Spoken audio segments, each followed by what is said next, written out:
Hello everyone, good morning. कैसे हैं आप सब? आई होप आप सब ठीक होंगे। तो आज सुबह सुबह ही देखिए हस्बैंड इतने सब्जियां लेके आ गए और ये कुछ सामान मंगाया था मैंने ग्रोसरी का, तो वो भी आ गया है। लेकिन अब इसको रखूं, यही प्रॉब्लम होती है मुझे कि कैसे रखूं। तो यहाँ पर देखिए मैं छांटने लगी हूँ, सामान को अलग करने लगी हूँ, क्योंकि मिक्स रहता है ना। तो साबुन वाबुन जितने भी होते हैं ना, उसमें साबुन लगा रहता है, कुछ में मतलब सामान में साबुन मिक्स रहता है, तो थोड़ी स्मेल जैसी आने लगती है। तो यहाँ पर देखिए सारा सामान एक जगह ही उन्होंने पलट दिया था और ये रात को आया था, तो मैंने ये टेबल के नीचे इसको लगा दिया था। तो अब देखिए मैं सारा काम होने के बाद मुझे ये फुर्सत मिली है कि इसको मैं अच्छे से छाँट के सामान को रखूँ।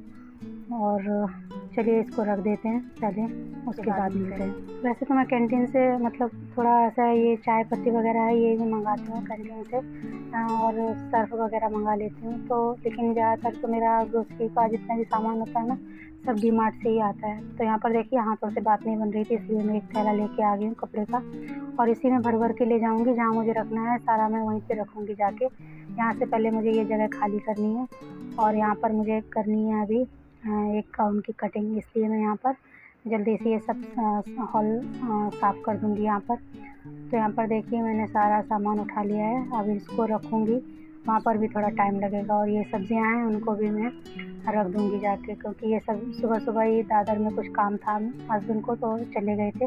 और दादर में तो आपको पता ही है सब्जियाँ बहुत सस्ती मिल जाती हैं दादर मार्केट में। तो यहाँ पर देखिए सुबह 4 बजे ही निकल गए थे आज हस्बैंड, कुछ काम था। तो देखिए यहाँ पर मैं साफ़ कर दे रही हूँ और सब्जियों को रख दिया मैंने फ्रिज में, और जो सामान था उनको भी लगा दिया अपनी जगह पे। तो देखिए यहाँ पर कुछ चीज़ें हैं जो मैंने नहीं मंगाई हैं, वो पहले से ही हैं। जैसे कि ये तो मेरा जो स्टील का बाल्टी है उसमें तो घी है, जो गांव से आए थे हम लोग लेके घी। और यहाँ जो सर्व वगैरह है ना, वो मैं वो नहीं मंगाया, वो पहले से ही था। और जो ऊपर राई की तेल की बोतल देखी होगी आपने, वो भी मैंने नहीं मंगाई है, वो पहले की थी। कुछ सामान मतलब ख़त्म होने को था और कुछ ख़त्म हो गया था, इसलिए लिस्ट मैंने हस्बैंड को ऐसे ही पकड़ा दी थी कि मतलब जो बीच में फिर सामान ख़त्म हो जाएगा तो फिर क्या करेंगे। इसलिए मैंने अभी महीने का स्टार्टिंग था तो मैंने मंगा लिया था। यहाँ पर देखिए मैंने सारा सामान अच्छे से लगा दिया है। और अब चलिए कटिंग करते हैं गाउन की। तो सबसे पहले देखिए मैंने अस्तर का कपड़ा लिया है डबल फोल्ड करके। सबसे पहले देखिए मैंने जो कपड़े को सीधा कर लिया है, यहाँ पे मार्क लगा लिया है, और जितनी लंबाई है उसके हिसाब से मैंने 1 इंच बढ़ा के लिया है। लंबाई है 15, तो मैंने 16 ले लिया है, यानी कि 1 इंच प्लस करके लिया है। और सब देखिए सीधा कर दिया है मैंने, और ये जो टेढ़ है ना वो भी कट कर दूँगी मैं। चलिए अब सीधा हो गया है कपड़ा। अब लगाते हैं शोल्डर के लिए निशान। तो शोल्डर मैंने लिए हैं 8 इंच, क्योंकि शोल्डर है 16, उसका आधा हुआ 8, और 8 ही मैंने यहाँ पर देखिए आर्म होल लिए हैं। और यहाँ पर लगाते हैं चेस्ट का निशान। तो चेस्ट है 44 यानी कि 44, जिसका 1/4 होता है 11 यानी कि 11। तो यहाँ पर देखिए निशान लगा लिया है मैंने 11 इंच पर, और 2 इंच मैंने प्लस किए हैं मार्जिन के लिए। और यहाँ पर देखिए वेस्ट है 42, तो उसका मैं निशान लगा लूँगी 10.5 पर, और 1 इंच टक्स के लिए है और 2 इंच मार्जिन है। तो अब इन निशानों को मैं सीधा कर लूँगी देखिए, और जो मार्जिन का निशान है उसको ऊपर वाले निशान से मिला लूँगी। यहाँ पर देखिए सारी फिटिंग लग गई है। अब लगाते हैं आर्म होल के लिए। तो आर्म होल पे मैंने 1.25 पर रखा है गोलाई, और उसको देखिए इस तरह से गोलाई कर देंगे। 1.25 की गोलाई आप 2 भी ले सकते हैं। और मैंने यहाँ पर देखिए आधा इंच शोल्डर डाउन किया है। तो यहाँ पर देखिए मैं मिला देती हूँ गले की तरफ शोल्डर के निशान को। और ये देखिए अब मैं कर देती हूँ इन सब की कटिंग। और मैंने 3 इंच का गला रखा है, और लंबाई है 6 इंच यहाँ पर देखिए। और नीचे से भी मैंने विड्थ भी इसकी 3 इंच ही रखी है, आप चाहें तो बढ़ा कर भी ले सकते हैं, और आप अपनी मनपसंद का इसमें गला भी कट कर सकते हैं। मैंने यहाँ पर देखिए सिंपल गोल गला रखा है। तो चलिए अब इन निशानों को सबको मिलाते हुए कटिंग कर देते हैं।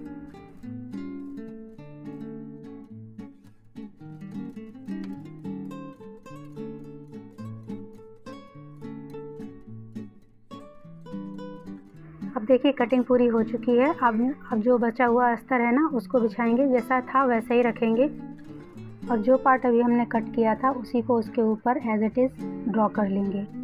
अभी जो आर्म होल हैं वो पीछे के पार्ट के हैं आर्म होल, तो उन्हें जैसे हैं वैसे ही ड्रॉ करने हैं। अभी कोई छटाई नहीं करनी है इनमें। जब ये पूरा हम ड्रॉ कर लेंगे ना, उसके बाद इसमें आगे के पार्ट में छटाई करेंगे। अभी जो कट किया है वो हमने पीछे वाला पार्ट कट किया है।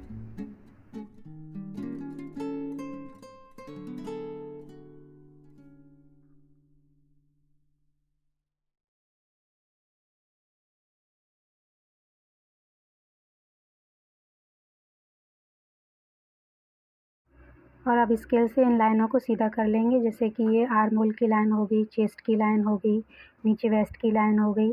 और जो आर्म होल की तरफ से जो लाइन है उसको आधा इंच अंदर आएंगे गले की तरफ, और ऊपर शोल्डर की तरफ इसे मिला देंगे।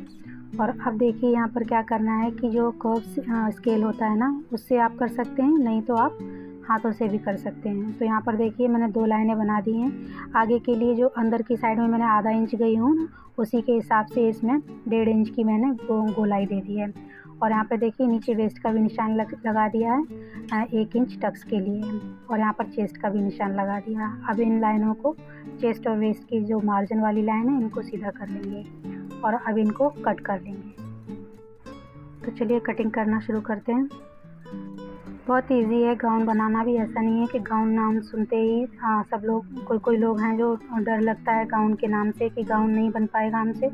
कोई प्रॉब्लम नहीं आती। जैसे अपने ऊपर कुर्ते का, सिंपल कुर्ते का नाप लगाते हैं ना, वैसे ही इसमें भी वही नाप की ज़रूरत होती है। इसमें कुछ नहीं है, सिर्फ टॉप पार्ट अलग करना पड़ता है। यहाँ पर देखिए जो कमर की साइड से मैंने आधा इंच उसे मतलब गोलाई दी है और कट कर लेंगे।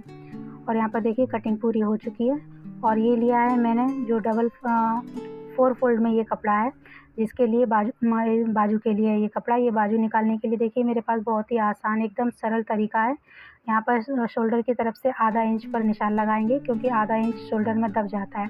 और जो मार्जिन है हमारा चेस्ट का, वो छोड़ देंगे। और जो गोलाई में हमने नाप लिया है ना, वो जो कितना आया, आपकी मेजरमेंट में कितना आता है, आप उसी के हिसाब से इस कपड़े को बिछाइए।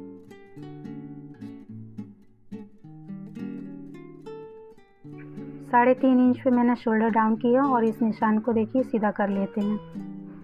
स्लीव की लंबाई देखिए 11.5 है, तो मैंने 12.5 यानी कि 1 इंच प्लस किया है उसमें और निशान लगा दिया है। स्लीव की लंबाई 11.5 है और स्लीव की जो हाथ की जो गोलाई होती है ना, वो 7.5 है। तो यहाँ पर देखिए सभी निशानों को मैं अच्छे से स्ट्रेट कर दे रही हूँ।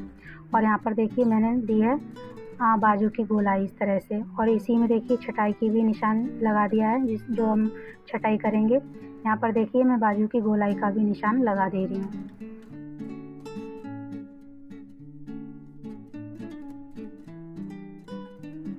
और इन निशानों को देखिए ऊपर तक सीधा करेंगे और फिर हम इस बाजू की कटिंग कर देंगे।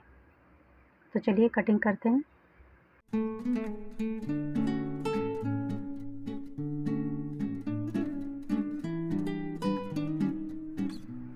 तो देखिए कटिंग हो चुकी है पूरी। अब कर लेते हैं ये आगे के पार्ट की गोलाई। तो यहाँ पर देखिए 2 कपड़ों को, ऊपर के कपड़े जो है ना, उनको उठाना है और यहाँ पर आधे से पौना इंच की आप गोलाई इसमें दे सकते हैं, छटाई कर सकते हैं। तो यहाँ पर देखिए कटिंग हो चुकी है पूरी। अब इस बाजू को रखते हैं साइड में।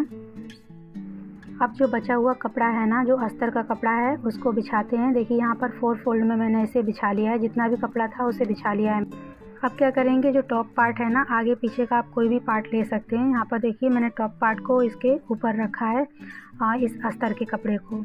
और जितना भी ये टॉप पार्ट है, मैंने इसमें जो भी फिटिंग का मार्जिन है ना, सब मैंने इसी में काउंट कर दिया है। क्योंकि जितना इसकी चौड़ाई होगी ना कमर में, तो हम क्या करेंगे, अगर कमर में ज़्यादा चुन्नट होंगी ना, तो थोड़ा सिकुड़ेगा नहीं धोने के बाद कपड़ा। इसलिए मैंने जितना भी मतलब मार्जिन वाला भी इसी में कट कर लिया है। यहाँ पर देखिए मैंने नीचे तक कट कर दिया है, क्योंकि ये साड़ी थोड़ी पतली है ना, इसलिए कपड़ा मैंने अस्तर का, वैसे तो हम 2-4 इंच छोटा ही कट करते हैं, लेकिन मैंने इसकी लंबाई फुल रखी है। अब देखिए यहाँ पर साड़ी में से जो पल्लू है ना, उसको कट कर दिया है मैंने। और जो बची हुई साड़ी है, इसका जो बॉर्डर है ना, वो निकाल लेते हैं। साड़ी में दोनों साइड बॉर्डर है 4-4 इंच का, तो हम क्या करेंगे, आधा इंच की मार्जिन लेते हुए इस कपड़े को, मतलब इस बॉर्डर को कट कर लेंगे। यहाँ पर देखिए दोनों तरफ से बॉर्डर को मैंने निकाल लिया है। और अब क्या करना है, देखिए साड़ी बिछाई है मैंने, और जो अस्तर वाला जो हमने टॉप पार्ट कटिंग किया था उसको इस साड़ी पे बिछा के इसके चारों तरफ पिन अप कर दिया है, और इसको अब हम कट कर लेंगे। तो चलिए मेन फैब्रिक भी देखिए कट कर लेते हैं। मेन फैब्रिक जब कट करेंगे तो थोड़ा सा 1 इंच का हमें इसमें थोड़ा सा कपड़ा एक्स्ट्रा रखना पड़ता है, क्योंकि कभी कभी होता है ना कि कभी इधर से कम पड़ जाता है, कभी उधर से खिंच जाता है कपड़ा। तो इस तरह से पिन अप करिए पहले, और फिर उसके बाद इसको कट करिए। यहाँ पर देखिए मैंने मार्जिन भी लिया है 1 इंच, उसके बाद इस कपड़े को कट कर लिया है। अब देखिए कटिंग पूरी हो चुकी है। अब जो बचा हुआ कपड़ा है इसे थोड़ा सा सीधा कर देंगे ताकि हमारे लिए और आसानी हो जाए। और यहाँ पर देखिए पल्लू पार्ट है, ये पल्लू का पार्ट है ये, तो यहाँ पर पल्लू को भी कट कर लिया है मैंने। अब इसको क्या करेंगे, 4 फोल्ड में बिछा लेंगे इस पल्लू को। और जो हमने बाजू ली थी ना, बाजू कट की थी ना, उसको हम इस तरह से रखेंगे, यानी कि बंद भाग देखिए अपनी तरफ आएगा और खुला भाग आगे की तरफ है। यहाँ पर देखिए 4 फोल्ड में ये कपड़ा है, तो दोनों ही बाजू हम एक साथ कट करेंगे। और यहाँ पर देखिए थोड़ा सा कपड़ा कम पड़ रहा है, जो ऊपर की साइड से अभी कट करते टाइम पे निकलेगा ना, वही हम आगे इसको लगा लेंगे कपड़े को और पिन अप कर देंगे। और जब सिलाई करेंगे तो इसको सिल लेंगे। यहाँ पर देखिए जो ये कपड़ा निकला है ना, उसको हम इस तरह से रखेंगे और पिन अप कर देंगे, मतलब कट कर देंगे। अभी अगर आप पिन अप करना चाहें तो पिन लगा सकते हैं, यानी कि टासनी लगा सकते हैं। और यहाँ पे देखिए कटिंग पूरी हो चुकी है। तो यहाँ देखिए कटिंग पूरी हो चुकी है। अब जो कपड़े निकले हैं ना, ऊपर से जो पार्ट निकला है छोटा छोटा से, तो इनको मैं क्या करूँगी, इसी में पिन अप करके रख दूँगी, और जो बाकी का एक्स्ट्रा पार्ट है उसको कट कर दूँगी, ताकि जब भी हम सिलें तो हमें इसी बाजू में ही ये कपड़े मिलें, चारों कपड़े। तो यहाँ पर देखिए मैं बाजू के साथ में ही इनको पिन अप करके रख दूँगी। यहाँ पर देखिए मैं साड़ी को मैंने 8 फोल्ड में यहाँ पे बिछा के रखा है, और टॉप पार्ट की लेंथ है 15 इंच, और जो हमारा गाउन है वो है 51 इंच का। तो टॉप पार्ट की जो लंबाई है 15 इंच, उसको माइनस करने के बाद 36 इंच हमारे पास निकल के आता है। और 36 इंच में हमने 8 इंच बॉर्डर का मिला लिया है, तो टोटल हमारे पास 44 इंच लंबाई हो जाएगी। वो देखिए जो बॉर्डर है ना, वो 4 इंच का बॉर्डर है, उसको मैंने 8 इंच यहाँ पर देखिए मैंने ऊपर रखा है। और टोटल हमारी लंबाई निकल के आई है 15 इंच माइनस करने के बाद निकल के आई है लंबाई 44 इंच। तो यहाँ पर देखिए मैंने निशान लगा लिया है, और 1 इंच मैंने इसमें भी प्लस किया है, क्योंकि ये आधा इंच ऊपर मार्जिन में जाएगा, आधा इंच, और आधा इंच नीचे ही मतलब सिलाई में जाएगा। तो दोनों इंच का मार्जिन मैंने ले लिया, दोनों तरफ का मार्जिन मैंने ले लिया है 1 इंच। यहाँ पर देखिए जो भी मेरे पास ये कमर का साइज़ है, उसमें से देखिए मैंने प्लेट्स का फोल्ड कर दिया है, यहाँ पर पिन लगा दिया है। तो 10.5 पर मैंने यहाँ पर लिया है उसका चौड़ाई, जो अपना कमर है ना वो 10.5 पे आया है। तो 10.5 की चौड़ाई मैंने यहाँ पर रखी है, और 10.5 ही मैंने ऊपर की साइड में मतलब साइड में निशान लगा दिया है। तो 10.5 इंच इस साइड में, 10.5 इंच उस साइड में। और ये तिरछा कपड़ा मैंने यहाँ पर देखिए, जिस तरह से अपन पेटीकोट में कलियों में ऐसे रख के निशान लगाते हैं या कली वाला गाउन बनाते हैं, तो उसी तरह से ये 16 कली वाला गाउन है। तो यहाँ पर देखिए मैंने किस तरह से तिरछा निशान 10.5 उस तरफ है, 10.5 ही इस तरफ है, और दोनों निशानों को यहाँ पर देखिए आपस में जॉइंट कर दिया है। जो एक्स्ट्रा कपड़ा है उसे मैंने कट करके निकाल दिया है। एक्स्ट्रा मार्जिन भी रखिएगा आप कटिंग करते टाइम पे, मतलब आधा इंच का। तो यहाँ पर देखिए मेरी कटिंग तो पूरी हो चुकी है। अब क्या करते हैं, जो थोड़ा सा ऊपर अनइवन कपड़ा हो रहा था ना साड़ी का, उसको देखिए कट करके हल्का हल्का सा कट करके मैंने निकाल दिया है। अब इस साइड में देखिए कलियां बंद हैं, तो उनको भी मैं यहाँ पर कट करके ओपन कर दूँगी। आप चाहें तो इसमें ये जो गाउन है इसको बंद कलियों का भी बना सकते हैं। ऊपर से इस तरह से मैंने निशान लगाया है, आप भी ऊपर से नीचे तक आइए निशान को, और सिर्फ नीचे 8 से 10 इंच तक ही छोड़ दीजिए बंद कपड़ा, और आप ऊपर से कट करते आइए और नीचे तक छोड़ दीजिए 8 से 10 इंच तक, तो वो बंद कलियों का गाउन हो जाता है। यहाँ पर देखिए सारी कलियाँ कट हो चुकी हैं, और इनको मैं देखिए किस तरह से अरेंज कर रही हूँ। बड़ी वाली कलियाँ जो बीच में आएगी आगे और पीछे पार्ट में, और ये छोटी छोटी कलियाँ हैं जो सीधी कली है ना, इसमें हम ओरेब कली को जोड़ेंगे। तो इस तरह से देखिए मैंने सभी कलियों को एक दूसरे के साथ जॉइंट करके रख दिया। अभी तो मैंने देखिए यहाँ पर जॉइंट नहीं मतलब सिलाई नहीं की है, आपको दिखाने के लिए देखिए यहाँ पर बॉर्डर भी लगा दिया है, और जो ऊपर टॉप पार्ट है उसको भी रख दिया है। अगर वीडियो पसंद आए तो लाइक कीजिए, शेयर कीजिए, सब्सक्राइब कीजिए।